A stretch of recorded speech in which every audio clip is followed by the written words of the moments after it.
الحمد لله رب العالمين والصلاة والسلام على أشرف الأنبياء والمرسلين وعلى آله وصحبه أجمعين. أما بعد، أوصيكم ونفسي بتقوى الله تعالى. Ndugu Islam, na wausieni pamoja na kuiusia nafsi yangu katika kumcha Mwenyezi Mungu Subhanahu wa Ta'ala. Kwani wajapata waja wa Mwenyezi Mungu kuhusiana jambo lililo bora kabisa kuliko hili la kumcha Mwenyezi Mungu Subhanahu wa Ta'ala. Mwenyezi Mungu Subhanahu wa Ta'ala anaeleza juu ya neema alizotuneemesha sisi wanadamu. Na neema hizi zikatajwa kuwa vile vile unaweza kufasiri neema kwa maana ya uwezo ama utajiri ambao Mwenyezi Mungu ametupa. Na utajiri huu wanazuoni wakaugawa katika mafungu takriban 9. Utajiri huu ambao pia ni neema, Mwenyezi Mungu anatutaka tujue kwamba ni kutoka kwake yeye Mwenyezi Mungu Subhanahu wa Ta'ala na wala si vinginevyo. Kwa hivyo wakasema kuna utajiri ambao ni neema unaitwa social wealth. Social wealth ni ule utajiri au neema ambayo mtu amepewa ya nguvu ya mahusiano aliyokuwa nayo katika jamii, na kwa mahusiano yale jambo linaloweza kuwa gumu kwa wengine kwake litakuwa wepesi, kwa sababu anayo mahusiano mazuri katika jamii kuweza kufanikisha jambo lile. Kwamba hii ni neema kwa sababu si wote wanakuwa nayo. Wakasema ya pili wanaita time wealth, ni neema ya wakati. Ni ule uhuru unaokuwa nao kutumia wakati wako kwa namna unavyotaka na kupanga ndani ya wakati wako kufanya unachotaka. Hii pia ni neema kwa sababu wengine hawana nafasi hiyo. Wakasema kuna physical wealth, neema ya kiwiliwili, kwamba huyu mtu ana afya. Hiyo ni neema ambayo sio wote wanakuwa nayo. Wakasema kuna neema ya akili ambayo vile vile sote tunatambua sio kila mwanadamu anayo neema ya akili. Wakasema kuna neema ya urafiki, kwamba wako baadhi yetu wana marafiki wa maana, marafiki wa sawasawa, wanaowasaidia katika kheri, na wakipotoka wanawarekebisha na kuwaweka kwenye mstari wa sawasawa. Hiyo pia ni neema, sio watu wote wanakuwa nayo. Lakini pia wakasema kuna material wealth, neema ya mali, kwamba huyu anazo mwingine hana. Hiyo ni neema. Lakini pia wakasema kuna kile kinachoitwa human capital, kuwa na maarifa, kuwa na uwezo, kuwa na elimu ya kufanikisha au kufanya mambo fulani ambayo wengine hawana. Hiyo pia ni neema. Pia kuna neema ya familia. Sio watu wote wanapata neema ya familia, wengine hawana, au wakiwa nayo sio familia ya kuwasaidia katika kheri, sio familia kuwa ni msaada kwa wao. Na neema ya mwisho wakasema ni ile wanaita spiritual wealth, neema ya kiroho, neema ya nafsi. Neema hii ndio neema kubwa kuliko zote, au ndio utajiri mkubwa kuliko utajiri mwingine wowote. Kwenye neema hii ameieleza Bwana Mtume sallallahu alayhi wasallam kwa kusema laisa alghina an kathrati alarad, utajiri sio kwa sababu ya wingi wa mali, walakin alghina, lakini utajiri, ghina nafsi, ni utajiri wa nafsi, spiritual wealth, kwamba huu ndo utajiri mkubwa kuliko utajiri mwingine wowote. Mwenyezi Mungu Subhanahu wa Ta'ala atujalie tuwe miongoni mwa waja wake walio wema, wanaosikiliza maneno na wakafuata yaliyokuwa mazuri. Wallahu Subhanahu wa Ta'ala yaqul فإذا قرأت القرآن فاستعذ بالله من الشيطان الرجيم. أعوذ بالله من الشيطان الرجيم. بسم الله الرحمن الرحيم. وما بكم من نعمة فمن الله. صدق الله العظيم. بارك الله لي ولكم بالقرآن العظيم ونفعني وإياكم بالآيات والذكر الحكيم. أقول قولي هذا استغفر الله العظيم لي ولكم فاستغفروه إنه هو الغفور الرحيم وهو البر الكريم.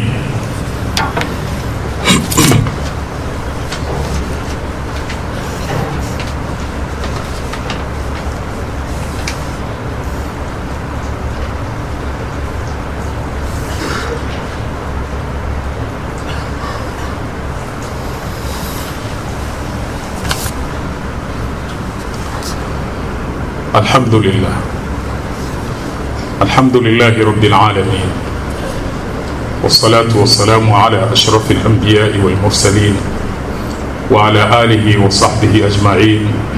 أما بعد، أوصيكم ونفسي بتقوى الله تعالى.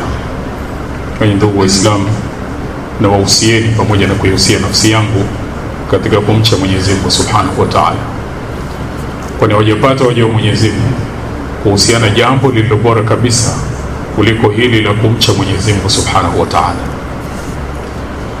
Ilivyokuwa utajiri wa kiroho, utajiri wa nafsi ndio utajiri mkubwa kuliko mwingine wowote. Wanazuoni wakatuambia utajiri huu ndio mlango wa kupata radhi za Mwenyezi Mungu. Ukitunukiwa kuwa na utajiri huu, umefunguliwa mlango wa kupata radhi za Mwenyezi Mungu,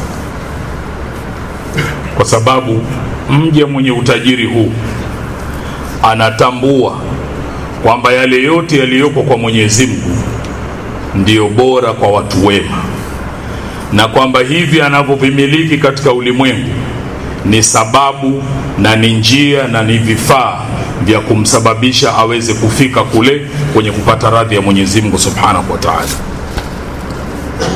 Kwa hivyo wakatuwekea njia za namna gani tutafikia kupata utajiri huu wa roho, wa nafsi. Wakasema njia ya kwanza ni tafakur. Tuwe watu wa kutafakari, kutafakari kwenye yale ambayo Mwenyezi Mungu anatutaka tutafakari. Katika suratul Mu'minun aya ya 115 Mwenyezi Mungu anatutaka tutafakari. Kwa kutafakari huku itatuwezesha kuanza kujijenga na kukusanya utajiri ule unaotakiwa wa nafsi. Mwenyezi Mungu anasema, afa hasibtum annama khalaqnakum abathan, hivi mnadhani kwamba nimewaumba bure, hakuna lengo maalum? Anatuuliza, tunadhani tumeumbwa ili tufanye tunayoyataka, tule, tunywe, tufurahi basi, hakuna lengo lolote? Wa annakum ilaina la turja'un, na kwamba nyinyi kwetu hamtorejeshwa, mnadhani ni hivyo? Lengo ni kutafakari. Kwa Mwenyezi Mungu ametuumba kwa lengo maalum. Wajibu wetu ni kulitafuta lengo lile na kisha kujikagua kila mara, tunatekeleza kile ambacho Mwenyezi Mungu ametuleta ili tukifanye. La pili wakatuambia muraqaba, mindfulness, ile hali ya wewe wakati wote kujua kwa Mwenyezi Mungu yuko pamoja na sisi. Kwa hivyo kila unachokifanya, kila unachokisema, unajikagua ni katika vinavyomridhisha Mwenyezi Mungu au la. Mwenyezi Mungu ametuambia katika Qur'ani, wa huwa ma'akum aina ma kuntum, kwamba yeye yuko pamoja na sisi popote tunapokuwa. Unapofanya biashara, Mwenyezi Mungu yuko pamoja na sisi. Unapouza na kununua, yuko pamoja na sisi. Unapoapa katika kuhakikisha kitu chako kinanunulika, ila hali unajua unaapia uongo, Mwenyezi Mungu yuko pamoja na sisi. Tukilitambua hili, ni hatua katika hatua, wanazuoni wanasema, za kutusogeza kwenye ghina nafsi, kupata utajiri wa nafsi ambao ni utajiri mkubwa kuliko yote. tumeambiwa hasibu anfusakum qabla an tuhasabu. Tuweke utamaduni huu wa kujikagua sisi wenyewe kabla ya kusubiri siku ya kukaguliwa. Kwa hivyo kila mara wanazuoni wanasema tuwe tunajikagua kwenye nia na makusudio katika yote tunayoyafanya, kama nia na makusudio vinakwenda sawa na anayoyataka Mwenyezi Mungu na kuridhia. Wakatuambia jambo jingine, atafarruq bil ibada, saa zote kuhakikisha tunashughulika na kufanya ibada. Wakasema maana ya maneno yaliyo kwenye hadithi al-Qudsi wa Mwenyezi Mungu anasema, ya ibn adam tafarragh li ibadati, haina maana tuache vitu vyote tushughulike na ibada, lakini tukae katika ibada na kwenye kila tunachokifanya iwe ni kitu kinachotusogeza katika ibada na sio kutusukuma mbali. Mwenyezi Mungu anasema, mwanadamu, tafarragh li ibadati, muda wako mwingi tenga kwa ajili ya kuniabudia mimi. Kwenye kila unachokifanya tanguliza swala hili la ibada. Ukifanya hivyo, amla usadraka ghina, nitajaza kifua chako utajiri wa nafsi, utajiri mkubwa kuliko yote. Wa asudda faqrak, na nitazuia ufukara hautokufika.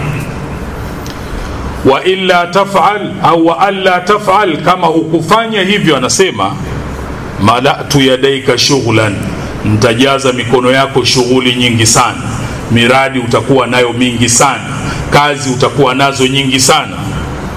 Walam asudda faqrak, lakini ufukara utakuwa uko pale pale. Bwana Mtume sallallahu alaihi wasallam anatuambia kwenye kusisitiza hili, warda bima qasama Allahu lak, siku zote ridhika na kile Mungu alichokugaia kwa wakati ule. Takun aghna nas, wewe utakuwa tajiri kuliko watu wote, kwa maana ya utajiri wa nafsi. Jingine wanatuambia katika kutusogeza kwenye utajiri wa nafsi, tuweke utaratibu wa kumshukuru Mwenyezi Mungu. Tuweke utaratibu wa mara zote kuangalia mema mazuri tunayoyapenda Mwenyezi Mungu aliyotufanyia, na wala hatukumuomba katufanyia, tuwe tunamshukuru. Itatusogeza kwenye utajiri wa nafsi. Mwenyewe Mwenyezi Mungu anatutajia mmoja katika mitume wake ndani ya Qur'an, anasema innahu kana abdan shakura, kwamba alikuwa ni mja mwenye shukurani. Anashukuru kwa moyo wake, anashukuru kwa ulimi wake, anashukuru kwa viungo vyake kwenye yale aliyopewa na Mwenyezi Mungu Subhanahu wa Ta'ala. Na sisi moja ya njia na mambo ya kutusogeza kwenye ghina nafsi ni kuwa waja wenye kushukuru. Tusiwe waja wenye kulalamika, waja wenye kunungunika, waja wenye kumshtaki Mwenyezi Mungu kwa waja wake. Mwenyezi Mungu Subhanahu wa Ta'ala atujalie tuwe miongoni mwa waja wake walio wema, wenye utajiri wa nafsi zao. Kisha kwa mafundisho mazuri haya aliyotuletea Bwana Mtume sallallahu alaihi wasallam, Mwenyezi Mungu akatuamrisha jambo alilolianza yeye mwenyewe, kisha akalifuatisha kwa malaika, na akamalizia kwetu sisi kwa kutuambia, inna Allaha wa malaikatahu yusalluna ala nabi ya ayyuhalladhina amanu sallu alayhi wa sallimu taslima.